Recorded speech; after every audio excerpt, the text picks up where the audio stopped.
speaking of quarterbacks, let's talk about your big-time quarterback, and Ryan Puglisi, coming in from Connecticut, getting a lot of rave from the players. And you're probably wondering, how is he getting rave when they're working out? Well, because the Dogs make a bowl game every year, you were able to get some practice time in for the Orange Bowl, which is massive. Talk about that. Yeah, so a lot of players have come out and said that Ryan Puglisi is just lighting it up at practice. One of my good friends is a equipment manager for the team, and he was there for the Orange Bowl in Miami, because what the early enrollees can do is pretty much right when their semester ends in high school, they're basically on the roster. So those early enrollees from 2024, Ellis Robinson, Ryan Puglisi, Justin Williams, all those guys were practicing with the team in Miami, and apparently he was just lighting it up. This was on the Players Lounge with Javon Bullard, Malachi Starks, just saying how talented he is. And we talked about it last show, how after Dylan Raiola committed to Georgia, Ryan Puglisi came out and said, when he was asked about his commitment, he said, "I'm committed to UGA. Nothing changes. I've committed to this school, and I'm not going anywhere." And a lot of people, a lot of fans, they garnered support for him because, this is the guy we want.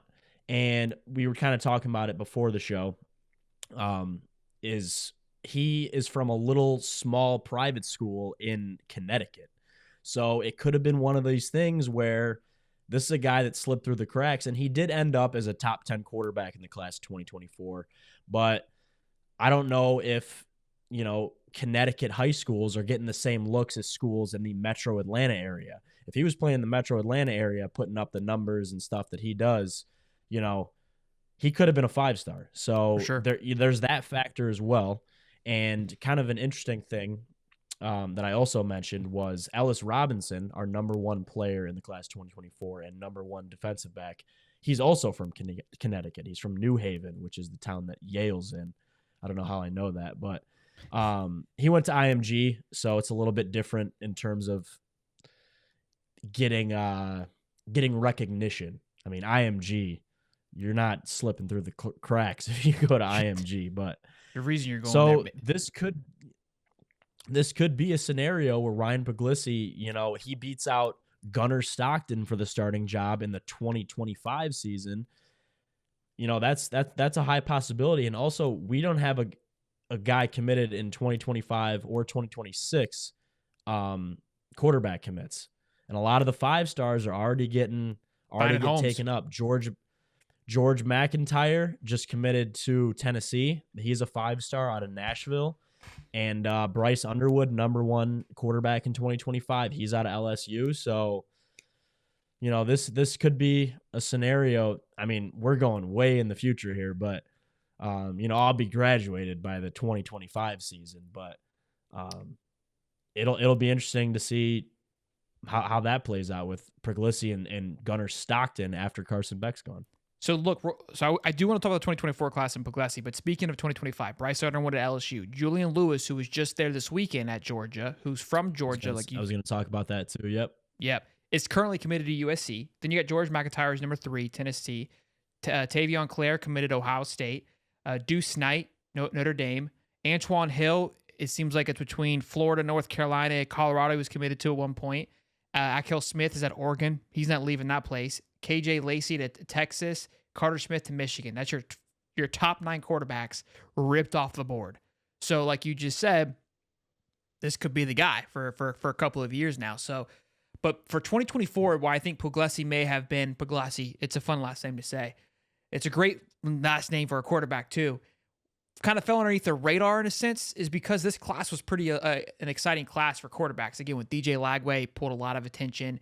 Julian Sayin, obviously at Alabama, Dylan Raiola, Aaron Nolan, and Luke Cromenhook. Those were your big star-studded guys at the Elite 11 that Puglisi was also at, but nobody talked about because you've got these 5 studs. And at the time, Raiola was the leading guy at Georgia. So you kind of got yourself a little a dark night in a way with Puglisi is what it sounds like anyways.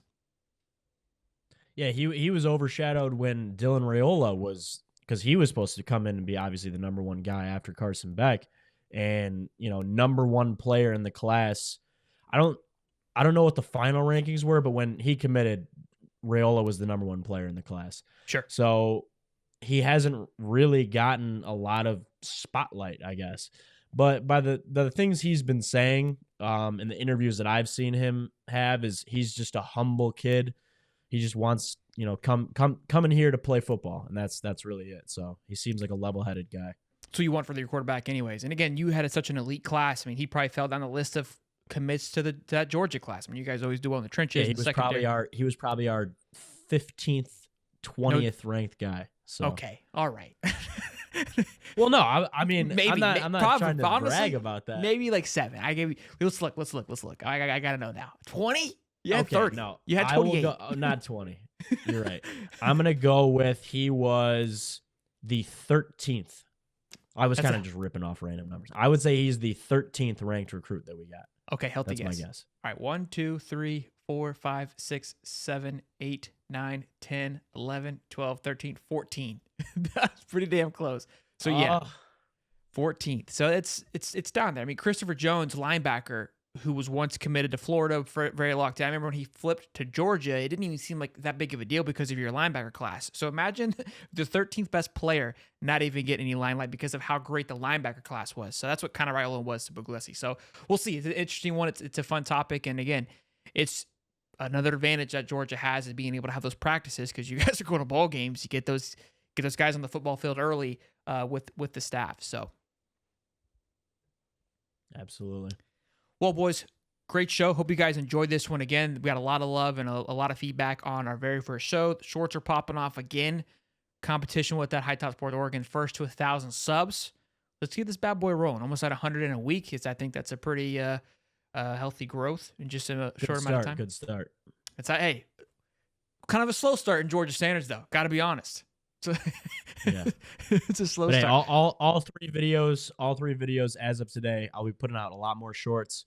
All 3 videos are at 2,000 views plus. Healthy.